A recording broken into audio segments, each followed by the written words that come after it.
जय हिंद दोस्तों। आज हम लोग बिहार डीएलएड का एंट्रांस एग्ज़ाम के लिए साइंस का प्रीवियस ईयर क्वेश्चन देखेंगे जो कि आप लोग के अगर एग्ज़ाम दे रहे हैं एंट्रांस का तो आपको प्रीवियस ईयर करके जाना ज़रूरी होता है। तो चलिए स्टार्ट करते हैं।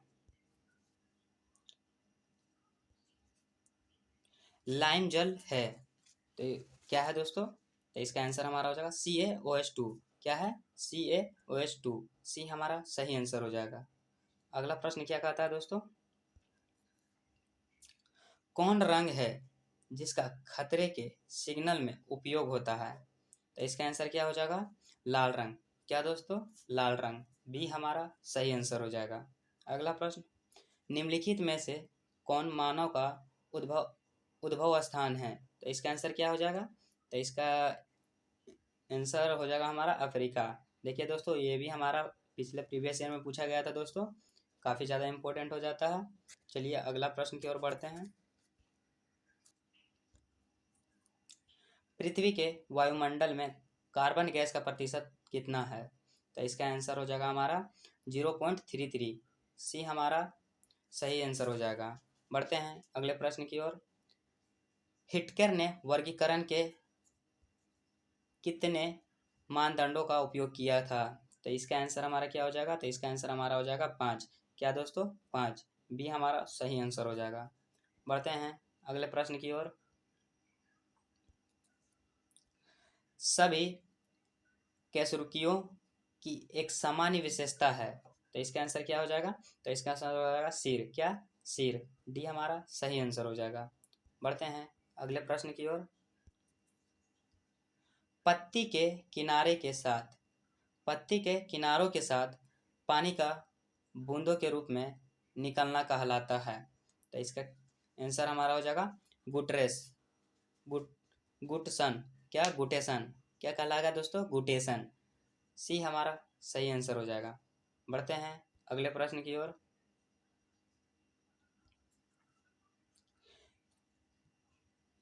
तीन प्रतिरोध चित्रानुसार एक त्रिभुज एबीसी भुजाओं में क्रमशः में जुड़े हैं। ए बी के सिरों के बीच समतुल्य प्रतिरोध होगा। तो कितना होगा दोस्तों? ये 60 में, सॉरी दोस्तों, एक मिनट, थोड़ा सा इसको स्क्रॉल कर लें। हाँ, तो इसका आंसर क्या हो जाएगा दोस्तों इस फिगर के अनुसार? तो इसका आंसर हमारा हो जाएगा 32 ओम। कितना हो जाएगा दोस्तों? 32 ओम। बी हमारा सही आंसर हो जाएगा। बढ़ते हैं अगले प्रश्न की ओर।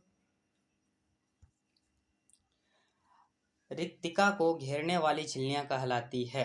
तो क्या कहलाती है दोस्तों? तो इसका आंसर हमारा क्या हो जाएगा? टोनोप्लास्ट। क्या कहलाएगी? टोनोप्लास्ट। ये हमारा सही आंसर हो जाएगा। बढ़ते हैं अगले प्रश्न की ओर। कुंडनकुलम नाभिकीय ऊर्जा केंद्र भारत के किस राज्य में स्थित है? तो इसका आंसर क्या हो जाएगा? तमिलनाडु। क्या? तमिलनाडु। डी हमारा सही आंसर हो जाएगा। बढ़ते हैं अगले प्रश्न की ओर। एमएससीएस 1407 को, जो कि एक अधिक उपज देने वाली कीट मुक्त प्रजाति है। तो इसका आंसर क्या हो जाएगा दोस्तों? MSCS 1407, जो कि एक अधिक उपज देने वाली कीट मुक्त प्रजाति है। तो इसका आंसर क्या हो जाएगा? तो इसका आंसर हमारा हो जाएगा दोस्तों सोयाबीन। क्या? सोयाबीन। डी हमारा सही आंसर हो जाएगा। अगला प्रश्न, सोनार एक ऐसी युक्ति है जिसमें उपयोग किया जाता है। तो इसका आंसर क्या हमारा हो जाएगा? पराध्वनि तरंगों का। क्या दोस्तों? पराध्वनि तरंगों का। ये हमारा सही आंसर हो जाएगा। बढ़ते हैं अगले प्रश्न की ओर।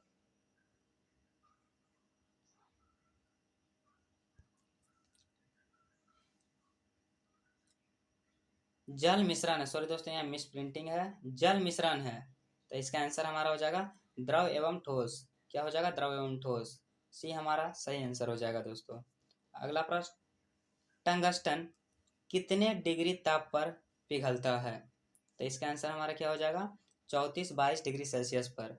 डी हमारा सही आंसर हो जाएगा दोस्तों। बढ़ते हैं अगले प्रश्न की ओर।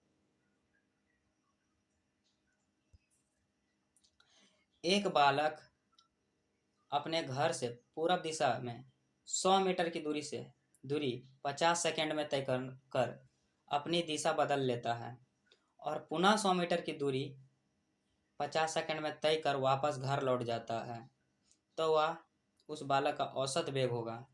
तो कितना होगा दोस्तों? तो इसका आंसर हमारा क्या हो जाएगा? 0 मीटर प्रति सेकंड। क्या हो जाएगा? 0 मीटर प्रति सेकंड। डी हमारा सही आंसर हो जाएगा। बढ़ते हैं अगले प्रश्न की ओर। इनमें से कौन सबसे सक्रिय धातु है? तो इसका आंसर क्या हो जाएगा? लोहा। बी हमारा सही आंसर हो जाएगा दोस्तों। यह देख रहे हैं काफ़ी बार पिछला एग्जाम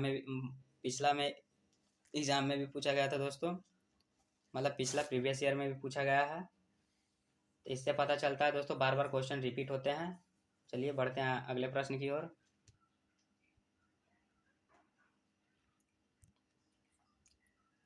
एथोनिक अम्ल का जलीय विलयन कहलाता है, तो क्या कहलाता है दोस्तों? तो इसका आंसर हमारा क्या हो जाएगा? सिरका। डी हमारा सही आंसर हो जाएगा। बढ़ते हैं अगले प्रश्न की ओर। वाष्पीकरण की प्रक्रिया के कारण वस्तुएं ठंडी हो जाती है। क्या हो जाती है दोस्तों? ठंडी हो जाती है। डी हमारा सही आंसर हो जाएगा। बढ़ते हैं अगले प्रश्न की ओर। एम और 4m द्रव्यमान की दो वस्तुएं समान गतिज ऊर्जा से चल्यमान हो तो उसके वेग का अनुपात है, तो कितना हो जाएगा दोस्तों? तो इसका आंसर हमारा क्या हो जाएगा? 2:1। क्या? 2:1। बी हमारा सही आंसर हो जाएगा। बढ़ते हैं अगले प्रश्न की ओर। जियोट्रोपिज्म पौधे का किसके प्रति प्रतिक्रिया है? तो इसका आंसर हमारा क्या हो जाएगा? तो इसका आंसर हमारा हो जाएगा गुरुत्वाकर्षण बल। क्या? गुरुत्वाकर्षण बल। डी हमारा सही आंसर हो जाएगा। इसी के साथ यह भी टेस्ट पेपर समाप्त होता है। मिलते हैं अगले टेस्ट पेपर में, तब तक के लिए जय हिंद।